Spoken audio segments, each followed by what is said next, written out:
शांति। आज 20 जुलाई 2020 बाबा के महावाक्य है, मीठे बच्चे बंधन मुक्त बन सर्विस में तत्पर रहो, क्योंकि इस सर्विस में बहुत ऊंच कमाई है। 21 जन्मों के लिए तुम वैकुंठ का मालिक बनते हो। प्रश्न है, हर एक बच्चे को कौन सी आदत डालनी चाहिए? उत्तर है, मुरली की पॉइंट पर समझाने की। ब्राह्मणी यानी टीचर अगर कहीं चली जाती है तो आपस में मिलकर क्लास चलानी चाहिए। अगर मुरली चलाना नहीं सीखेंगे तो आप सामान कैसे बनाएंगे? ब्राह्मणी बगैर मूंझना नहीं चाहिए। पढ़ाई तो सिंपल है, क्लास चलाते रहो, यह भी प्रैक्टिस करनी है। गीत है, मुखड़ा देख ले प्राणी जरा दर्पण में हो, देख ले कितना पुण्य है कितना पाप तेरे जीवन में, देख ले दर्पण में मुखड़ा देख ले प्राणी। ओम शांति। बच्चे जब सुनते हैं तो अपने को आत्मा निश्चय कर बैठे और यह निश्चय करें कि बाप परमात्मा हमको सुना रहे हैं। यह डायरेक्शन अथवा मत एक ही बाप देते हैं, उनको ही श्रीमत कहा जाता है। श्री अर्थात श्रेष्ठ ते श्रेष्ठ, वह है बेहद का बाप, जिसको ऊंच ते ऊंच भगवान कहा जाता है। बहुत मनुष्य हैं जो उस लव से परमात्मा को बाप समझते भी नहीं है। भल शिव की भक्ति करते हैं, बहुत प्यार से याद करते हैं, परंतु मनुष्यों ने कह दिया है कि सभी में परमात्मा है, तो वह लव किसके साथ रखें? इसलिए बाप से विपरीत बुद्धि हो गए हैं। भक्ति में जब कोई दुख व रोग आदि होता है तो प्रीत दिखाते हैं, कहते हैं भगवान रक्षा करो। बच्चे जानते हैं गीता है श्रीमत भगवान के मुख से गाई हुई, और कोई ऐसा शास्त्र नहीं जिसमें भगवान ने राजयोग सिखाया हो व श्रीमत दी हो। एक ही भारत की गीता है जिसका प्रभाव भी बहुत है। एक गीता ही भगवान की गाई हुई है। भगवान कहने से एक निराकार तरफ ही दृष्टि जाती है। अंगुली से इशारा ऊपर में करेंगे, कृष्ण के लिए ऐसे कभी नहीं कहेंगे, क्योंकि वह तो देहधारी है ना। तुमको अब उनके साथ संबंध का पता पड़ा है, इसलिए कहा जाता है बाप को याद करो, उनसे प्रीत रखो। आत्मा अपने बाप को याद करती है। अभी वह भगवान बच्चों को पढ़ा रहे हैं, तो वह नशा बहुत चढ़ना चाहिए, और नशा भी स्थायी चढ़ना चाहिए। ऐसे नहीं ब्राह्मणी सामने है तो नशा चढ़े, ब्राह्मणी नहीं तो नशा उड़ जाए। बस ब्राह्मणी बगैर हम क्लास नहीं कर सकते। कोई कोई सेंटर्स के लिए बाबा समझाते हैं, कहाँ से 5-6 मास भी ब्राह्मणी निकल जाती तो आपस में सेंटर संभालते हैं, क्योंकि पढ़ाई तो सिंपल है। कई तो ब्राह्मणी बगैर जैसे अंधे लूले हो जाते हैं। ब्राह्मणी निकल आई तो सेंटर में जाना छोड़ देंगे। अरे बहुत बैठे हैं, क्लास नहीं चला सकते हो। गुरु बाहर चला जाता है तो चेले पिछाड़ी में संभालते हैं ना। बच्चों को सर्विस करनी है। स्टूडेंट में नंबर वार तो होते ही हैं। बाप दादा जानते हैं कहाँ फर्स्ट क्लास को भेजना है। बच्चे इतने वर्ष सीखे हैं, कुछ तो धारणा हुई होगी, जो सेंटर को चलाएं आपस में मिलकर। मुरली तो मिलती ही है, पॉइंट्स के आधार पर ही समझाते हैं। सुनने की आदत पड़ी तो सुनाने की आदत पड़ती नहीं। याद में रहे तो धारणा भी हो। सेंटर पर ऐसे तो कोई होने चाहिए जो कहे, अच्छा ब्राह्मणी जाति है, हम सेंटर को संभालते हैं। बाबा ने ब्राह्मणी को कहाँ अच्छे सेंटर पर भेजा है सर्विस के लिए। ब्राह्मणी बगैर मूंझ नहीं जाना चाहिए। ब्राह्मणी जैसे नहीं बनेंगे तो दूसरों को आप समान कैसे बनाएंगे, प्रजा कैसे बनाएंगे। मुरली तो सबको मिलती है। बच्चों को खुशी होनी चाहिए। हम गद्दी पर बैठ समझाएं। प्रैक्टिस करने से सर्विसेबल बन सकते हैं। बाबा पूछते हैं, सर्विसेबल बने हो तो कोई भी नहीं निकलते हैं। सर्विस के लिए छुट्टी ले लेनी चाहिए। जहाँ भी सर्विस के लिए बुलावा आए वहाँ पर छुट्टी लेकर चले जाना चाहिए। जो बंधन मुक्त बच्चे हैं वह ऐसी सर्विस कर सकते हैं। उस गवर्नमेंट से तो इस गवर्नमेंट की कमाई बहुत ऊंच है। भगवान पढ़ाते हैं जिससे तुम 21 जन्मों के लिए वैकुंठ का मालिक बनते हो। कितनी भारी आमदनी है, उस कमाई से क्या मिलेगा? अल्पकाल का सुख। यहाँ तुम विश्व का मालिक बनते हो। जिनको पक्का निश्चय है वह तो कहेंगे हम इसी सेवा में लग जाएं, परंतु पूरा नशा चाहिए। देखना है हम किसको समझा सकते हैं। है बहुत सहज। कलयुग अंत में इतने करोड़ मनुष्य हैं। सतयुग में जरूर थोड़े होंगे। उसकी स्थापना के लिए जरूर बाप संगम पर ही आएंगे। पुरानी दुनिया का विनाश होना है। महाभारत लड़ाई भी मशहूर है। यह लगती ही तब है जबकि भगवान आकर सतयुग के लिए राजयोग सिखलाए, राजाओं का राजा बनाते हैं, कर्मातीत अवस्था को प्राप्त कराते हैं। कहते हैं देह सहित देह के सब संबंध छोड़ मामेकम याद करो तो पाप कटते जाएंगे। अपने को आत्मा समझ बाप को याद करना यही मेहनत है। योग का अर्थ एक भी मनुष्य नहीं जानते हैं। बाप समझाते हैं भक्ति मार्ग की भी ड्रामा में नोंद है। भक्ति मार्ग चलना ही है, खेल बना हुआ है। ज्ञान, भक्ति, वैराग्य। वैराग्य भी दो प्रकार का होता है। एक है हद का वैराग्य, दूसरा है यह बेहद का वैराग्य। अभी तुम बच्चे सारी पुरानी दुनिया को भूलने का पुरुषार्थ करते हो, क्योंकि तुम जानते हो हम अब शिवालय पावन दुनिया में जा रहे हैं। तुम सब ब्रह्मा कुमार कुमारियां भाई बहन हो। विकारी दृष्टि जा ना सके। आजकल तो सबकी दृष्टि क्रिमिनल हो गई है।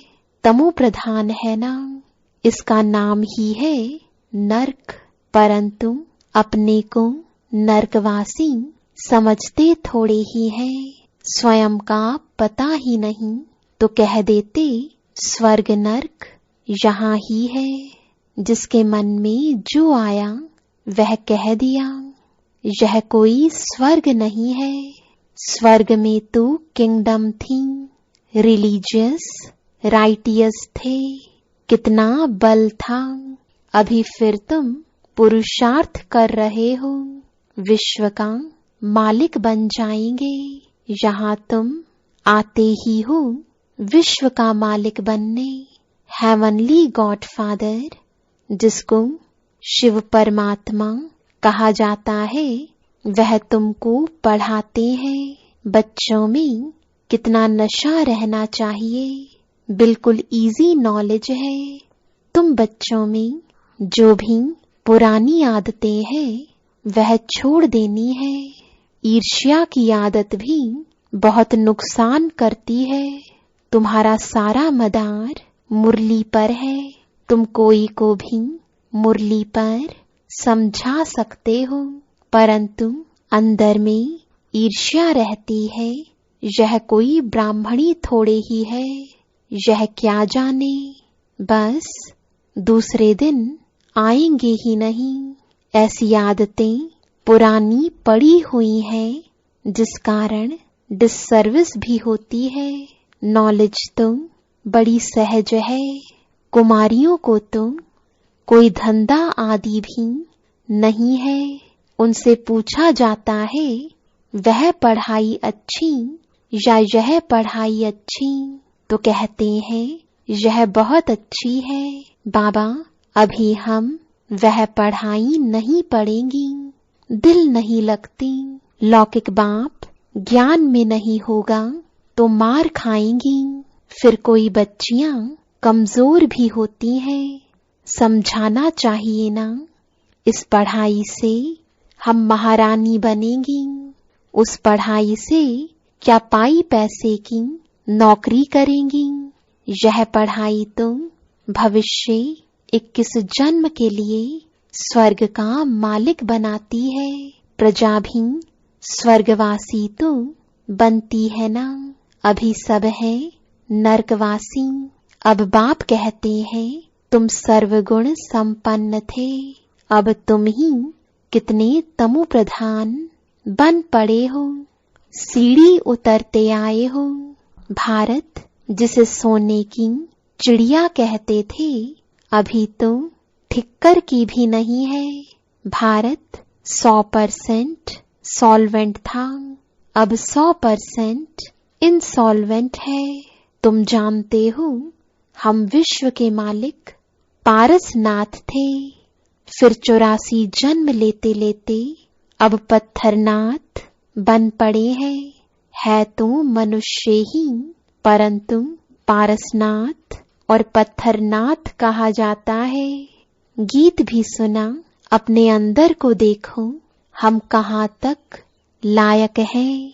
नारद का मिसाल है ना, दिन प्रतिदिन गिरते ही जाते हैं। गिरते गिरते एकदम दुबन में गले तक फंस पड़े हैं। अब तुम ब्राह्मण सभी को चोटी से पकड़कर दुबन से निकालते हो बाहर, और कोई पकड़ने की जगह तो है नहीं, तो चोटी से पकड़ना सहज है।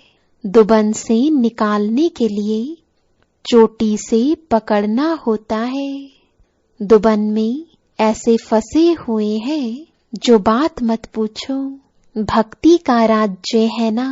अभी तुम कहते हो बाबा हम कल्प पहले भी आपके पास आए थे राज्य भाग्य पाने। लक्ष्मी नारायण के मंदिर भल बनाते रहते हैं, परंतु उनको यह पता नहीं है कि यह विश्व के मालिक कैसे बने। अभी तुम कितने समझदार बने हो। तुम जानते हो इन्होंने राज्य भाग्य कैसे पाया, फिर 84 जन्म कैसे लिए। बिरला कितने मंदिर बनाते हैं, जैसे गुड़िया बना लेते हैं। वह छोटी छोटी गुड़िया यह फिर बड़ी गुड़िया बनाते हैं, चित्र बनाकर पूजा करते हैं। उनका ऑक्यूपेशन न जानना तो गुड़ियों की पूजा हुई ना। अभी तुम जानते हो बाप ने हमको कितना साहूकार बनाया था, अब कितने कंगाल बन पड़े हैं। जो पूज्य थे सो अब पुजारी बन पड़े हैं। भक्त लोग भगवान के लिए कह देते, आपे ही पूज्य, आपे ही पुजारी, आप ही सुख देते हो, आप ही दुख देते हो, सब कुछ आप ही करते हो। बस इसमें ही मस्त हो जाते हैं। कहते हैं आत्मा निर्लेप है, कुछ भी खाओ पियो मौज करो। शरीर को लेप छेप लगता है, वह गंगा स्नान से शुद्ध हो जाएगा। जो चाहिए सो खाओ, क्या क्या फैशन है, बस जिसने जो रिवाज डाला वह चल पड़ता है। अब बाप समझाते हैं, विषय सागर से चलो शिवालय में। सतयुग को क्षीर सागर कहा जाता है, यह है विषय सागर। तुम जानते हो हम 84 जन्म लेते पतित बने हैं, तब तो पतित पावन बाप को बुलाते हैं। चित्रों पर समझाया जाता है तो मनुष्य सहज समझ जाए। सीढ़ी में पूरा 84 जन्मों का वृतांत है। इतनी सहज बात भी किसको समझा नहीं सकेंगे तो बाबा समझेंगे। पूरा पढ़ते नहीं है, उन्नति नहीं करते हैं। तुम ब्राह्मणों का कर्तव्य है भ्रमरी के मिसल कीड़ों को भूं भूं कर आप समान बनाना, और तुम्हारा पुरुषार्थ है सर्प के मिसल पुरानी खाल छोड़ नई लेने का। तुम जानते हो यह पुराना सड़ा हुआ शरीर है, इनको छोड़ना है। यह दुनिया भी पुरानी है, शरीर भी पुराना है। यह छोड़कर अब नई दुनिया में जाना है। तुम्हारी यह पढ़ाई है ही नई दुनिया स्वर्ग के लिए। यह पुरानी दुनिया खलास हो जानी है। सागर की एक ही लहर से सारा डावाडोल हो जाएगा। विनाश तो होना ही है ना। नेचुरल कैलेमिटीज किसको भी छोड़ती नहीं है। अच्छा, मीठे मीठे सिकिलदे बच्चों प्रति मात पिता बाप दादा का याद प्यार और गुड मॉर्निंग। रूहानी बाप की रूहानी बच्चों को नमस्ते। रूहानी बच्चों की रूहानी बाप दादा को गुड मॉर्निंग और नमस्ते। धारणा के लिए मुख्य सार है, पहला, अंदर जो ईर्ष्या आदि की पुरानी आदतें हैं उसे छोड़ आपस में बहुत प्यार से मिलकर रहना है। ईर्ष्या के कारण पढ़ाई नहीं छोड़नी है। दूसरा, इस पुराने सड़े हुए शरीर का भान छोड़ देना है। भ्रमरी की तरह ज्ञान की भूं भूं कर कीड़ों को आप समान बनाने की सेवा करनी है। इस रूहानी धंधे में लग जाना है। वरदान है, ऑलमाइटी सत्ता के आधार पर आत्माओं को मालामाल बनाने वाले पुण्य आत्मा भव। जैसे दान पुण्य की सत्ता वाले साकामी राजाओं में सत्ता की फुल पावर थी, जिस पावर के आधार पर चाहे किसी को क्या भी बना दे। ऐसे आप महादानी पुण्य आत्माओं को डायरेक्ट बाप द्वारा प्रकृति जीत माया जीत की विशेष सत्ता मिली हुई है। आप अपने शुद्ध संकल्प के आधार से किसी भी आत्मा का बाप से संबंध जोड़कर मालामाल बना सकते हो। सिर्फ इस सत्ता को यथार्थ रीति यूज करो। स्लोगन है, जब आप संपूर्णता की बधाइयां मनाएंगे तब समय, प्रकृति और माया विदाई लेगी। ओम शांति।